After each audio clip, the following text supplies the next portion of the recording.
અજય જણાવો, finally NSC આઈપીઓના details સામે આવ્યા. ડીઆરએચપીમાં શું શું મુદ્દાઓ સામે આવે છે? જી બિલકુલ, તો ફાઇનલી જે ઇન્ડિયાનો કહી શકાય કે સૌથી મોટો આઈપીઓ એનએસસી, ખાસ કરીને લોકોને જે ઇન્વેસ્ટરને વેટ હતો, ફાઇનલી ડીઆરએચપી ગઈકાલે ફાઇન થઈ ગયા છે. જો હું માહિતી જોઉં તો ખાસ કરીને જો રૂપિયાથી જોઈશું 30,000 થી 32,000 કરોડ આજુબાજુ જે આઈપીઓ સાઇઝનું અનુમાનિત રાખી રહ્યા છે અને 5 થી 5.5 લાખ કરોડ આજુબાજુ વેલ્યુએશનનો આઈપીઓ, ખાસ કરીને દિગ્ગજ આઈપીઓ એનએસસીને જોવા મળી છે.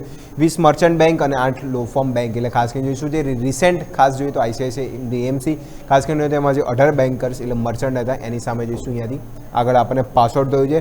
ટ્રેડિંગ કોન્ટ્રાક્ટના મામલે બી જો દુનિયાનું સૌથી મોટું ડેરિવેટિવ એક્સચેન્જ છે એનએસસી આપણે ખાસ કરીને જોવામાં આવે છે.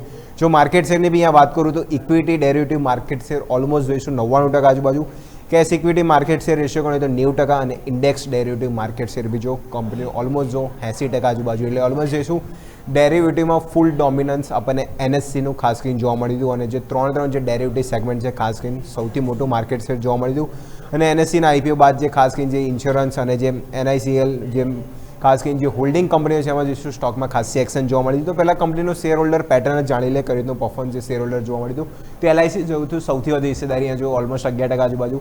પછી શેર હોલ્ડિંગ ત્યાં જો સ્ટોક હોલ્ડિંગ જે આપણે ખાસ કરીએ ત્યાં 4.5%, એસબીઆઈ કેપિટલ ઓલમોસ્ટ 4.5% આજુબાજુ હિસ્સેદારી, અને અંદરા ઇન્વેસ્ટમેન્ટ ત્યાં બી જો 4.5% આજુબાજુ, અને SBI state Bank of India ખાસ કરીને બી જો ઓલમોસ્ટ 3.20% આજુબાજુ હિસ્સેદારી ખાસ કરીને જોવા મળી હતી. તો ઓલમોસ્ટ જોઈશું ઓફિસ દ્વારા જોઈશું આમાં હિસ્સેદારી અહીંયા વેચવાની બીજી એમાં બી વાત કરીએ તો સેલર્સ સામે કોણ છે તો ત્યાં જો ખાસ કરીને સ્ટેટ બેંક ઓફ ઇન્ડિયા, ખાસ કરીને ઓલમોસ્ટ જો તો ઇસ્યુ સાઇઝમાં જોઈશું 16% આજુબાજુ, પણ પ્રી હોલ્ડિંગ આજુબાજુ એટલે જોઈશું અહીંયા બી હિસ્સેદારી વેચાઈ રહી છે. ખાસ કરીને જોઈશું એમએસ સ્ટ્રેટેજિક, એટલે અહીંયા બી જો ખાસ હિસ્સો વેચી રહ્યા છે. અહીં અરવદા ઇન્વેસ્ટમેન્ટ એ બી જો પ્રી હોલ્ડિંગ આજુબાજુ અહીંયા બી જોઈશું ઓએફએસ દ્વારા એ લોકો અહીંયા વેચી રહ્યા છે. અને બેંક ઓફ બરોડા અને જોઈશું CPPIB એ બી જો ખાસ કરીને જોઈશું એ લોકો શેર હોલ્ડર છે અને ખાસ કરીને જોઈશું હિસ્સેદારી ઓએફએસ દ્વારા અહીંયાથી વેચાના છે. એલઆઈસી નો ડાઉટ આમાં હિસ્સેદારી નથી લઈ રહી.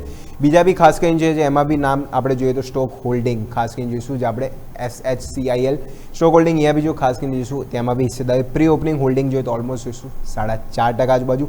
જીઆઈસી જનરલ ઇન્સ્યોરન્સ કોર્પોરેશન અહીંયા બી almost 1.64%, national insurance, new and age insurance અને યુનાઇટેડ ઇન્ડિયા ઇન્સ્યોરન્સ, ખાસ અહીંયા બી ઓલમોસ્ટ જો ઇસ્યુ પ્રાઇસ આજુબાજુ પર્સન્ટેજ અને પ્રી હોલ્ડિંગમાં બી જો આપણને ઓલમોસ્ટ અહીંયા જો તો હિસ્સેદારી હતી ખાસ કરીને વેચી જતી જોવા મળી હતી. અને એ જ બાજુ જો તો ખાસ કરીને એલઆઈસીનું નામ નથી પણ બીજી જનરલ ઇન્સ્યોરન્સ કંપની, ખાસ કરીને SBI capital, State Bank of India, એ ખાસ કરીને આપણે જોઈશું શેર હોલ્ડરનું એક્શન પણ ખાસ કરીને જોઈશું આપણને સેલર્સ તરફ જોવા મળે છે. તો ખાસી બધી એક્શન એનએસસીના આઈપીઓ પહેલાં જ ખાસ કરીને જોવા મળી હતી. શેર હોલ્ડરનું એક્શન અને ખાસ કરીને જે દિગ્ગજ આઈપીઓ આવી રહ્યો છે એની બી ખાસ આ વાત જે ડિટેલ હતી જે સામે આવી હતી. Yes, clearly. તો આ એક્શન છે જેને કારણે ઇન્સ્યોરન્સ સ્પેસ બઝિંગ છે. આભાર અજય આપનો અમારા સાથે જોડાવા માટે. હવે રાહ તો ઘણા સમયથી જોઈ રહ્યા હતા આપણે, અને સુહાગ સર